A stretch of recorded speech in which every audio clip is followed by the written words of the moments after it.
Hello friends, मैं हूं दीपक। तो इस वीडियो में हम कक्षा 10 प्रश्नावली 1.1 के प्रश्न नंबर 6 को सॉल्व करने वाले हैं। तो आइए यहाँ पर सॉल्व करते हैं। तो प्रश्न नंबर 6 है, व्याख्या कीजिए 7 गुना में 11, 11 गुना में 13, प्लस में 13 और 7 गुना में 6, गुना में 5, गुना में 4, गुना में 3 और गुना में 2 और 1 प्लस में 5 भाज्य संख्याएं क्यों है। हमको यहाँ पर समझना है कि भाज्य संख्या किसे कहते हैं और भाज्य संख्या क्या होती है। ऐसी संख्या जिसके 2 से अधिक गुणनखंड किए जा सकते हैं उसे क्या कहते हैं, उसे हम भाज्य संख्या कहते हैं। तो हमारे पास यहाँ पर 2 क्वेश्चन है, पहला क्वेश्चन दूसरा क्वेश्चन। तो इसको हम पहले क्वेश्चन को चलिए सॉल्व करते हैं। तो हमारे पास पहला क्वेश्चन है 7 गुना में 11 गुना में 13 प्लस में 13।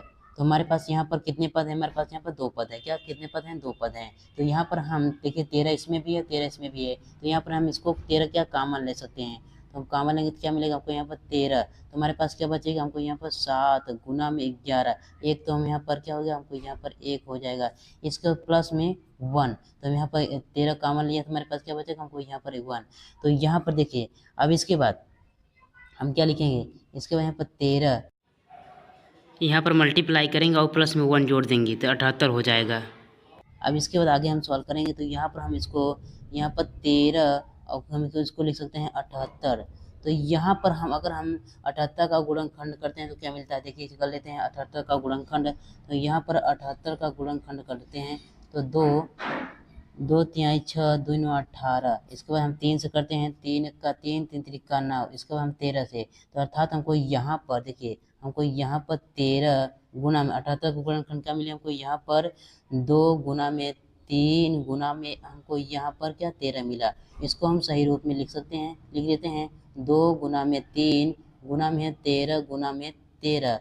हम यहाँ पे इस तरह से लिख दिए। अर्थात यहाँ क्या है हमारी, इसको हम ये हमारे पास क्या है, ये हमारी एक भाज्य संख्या। क्यों भाज्य संख्या, क्योंकि हमने यहाँ पर जो भाज्य संख्या होती है उसको हम यहाँ पर अभाज्य गुणनखंड के रूप में उसको व्यक्त कर सकते हैं। इसलिए हमारे पास है, ये हमारी पहली संख्या क्या है, हमारे पास पहली संख्या हमारी भाज्य संख्या है। तो आपको यहाँ लिख देना है यह भाज्य संख्या है। तो इस तरह से आपको लिख देना है। तो उम्मीद करता हूँ पहला आपको बहुत अच्छे तरीके से समझ में होगा। अब इसके बाद चलिए इसको भी सॉल्व करते हैं।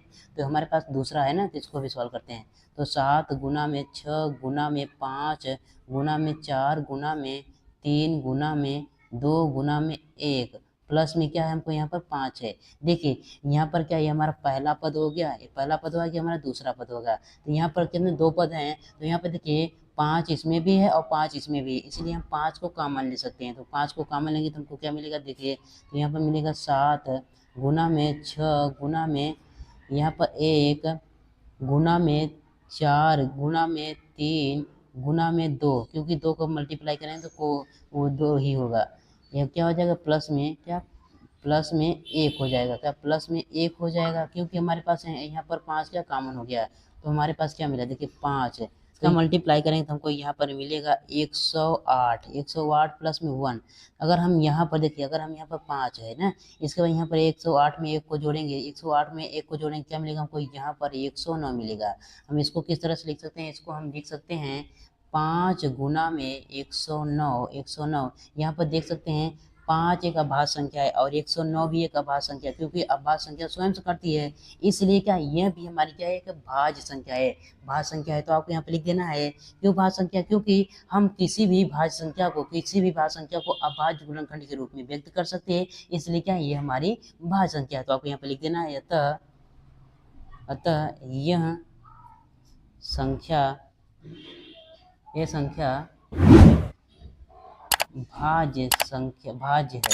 भाज्य संख्या है। इस तरह से आपको लिख देना है। तो उम्मीद करता हूँ दोस्तों आपको यहाँ पर क्वेश्चन नंबर 6 बहुत अच्छे तरीके से क्लियर होगा। तो चलिए मिलते हैं अगले वीडियो में, तब के लिए जय हिंद, वंदे मातरम।